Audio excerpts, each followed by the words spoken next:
உலகத்தில் எல்லாம் ஒரே விசாரணை தான். 2 சாட்சியங்கள், அவருக்குரிய சார்ஜ் ஷீட், நீதிமன்றம், நீதிமன்றத்தில் சாட்சிகள் வந்து விசாரிக்கப்படுவார்கள், தீர்ப்பு வழங்கப்படுவார்கள், அவ்வளவுதானே. அல்லாஹ்வுடைய நீதிமன்றத்தில் 3 கட்ட விசாரணை ஒவ்வொரு மனிதனுக்கும். அதான் முக்கியம். ஒவ்வொரு மனிதனுக்கும் 3 கட்ட விசாரணை.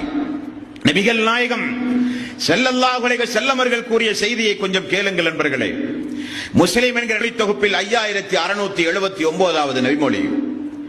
ஒரு அடியான் மறுமை நாளில் எழுப்பி நிப்பாட்டப்பட்டவுடன் அவன் அல்லாஹ்விடத்திலே சொல்லுவானா, இறைவா, நீதி வழங்குவதில் அநியாயம் செய்யப்பட மாட்டாது என்று நீ எனக்கு வாக்கு கொடுத்தாயா இல்லையா?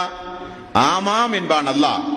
அப்படியானால் இந்த நாளில் எனக்குரிய சாட்சி என்னிடமிருந்து தான் இருக்க வேண்டுமே தவிர வேறு யாரையும் கொண்டு வந்து நீ சாட்சியாக நிறுத்தக்கூடாது என்று அந்த அடியான் சொல்லுவான். வார்த்தையை கவனியுங்கள்.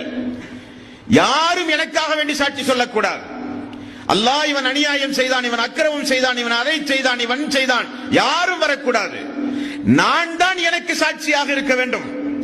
அப்படி என்னை நீ விசாரிக்க வேண்டும் யா அல்லாஹ் என்று சொன்னவுடன் அல்லாஹு தஆலா, உண்மைதான், சாட்சிகள் எல்லாம் மக்களுக்குத்தான், உலகத்தில் தான்.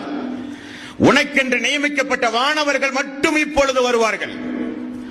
உனக்கு உள்ளிலிருந்தே இப்பொழுது நான் சாட்சிகளை உண்டாக்குவேன் என்று அல்லாஹ் சொல்லி வாய்களுக்கு பேசி அந்த மனிதனுடைய வாய்க்கு அல்லாஹ் சீல் வைத்து விட்டு அல்லாஹு தஆலா அந்த மனிதனை ஒரு இடத்திலே நிப்பாட்டி அவனுடைய கையையும் அவனுடைய காலையும் பார்த்து பேசுங்கள் என்று அல்லாஹ் கட்டளையிடுவான்.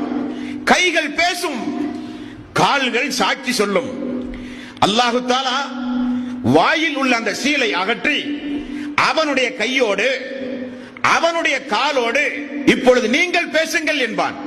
அந்த அடியான் கையை பார்த்து பேசுகிறான், அந்த அடியான் அவனுடைய காலை பார்த்து பேசுகிறான்.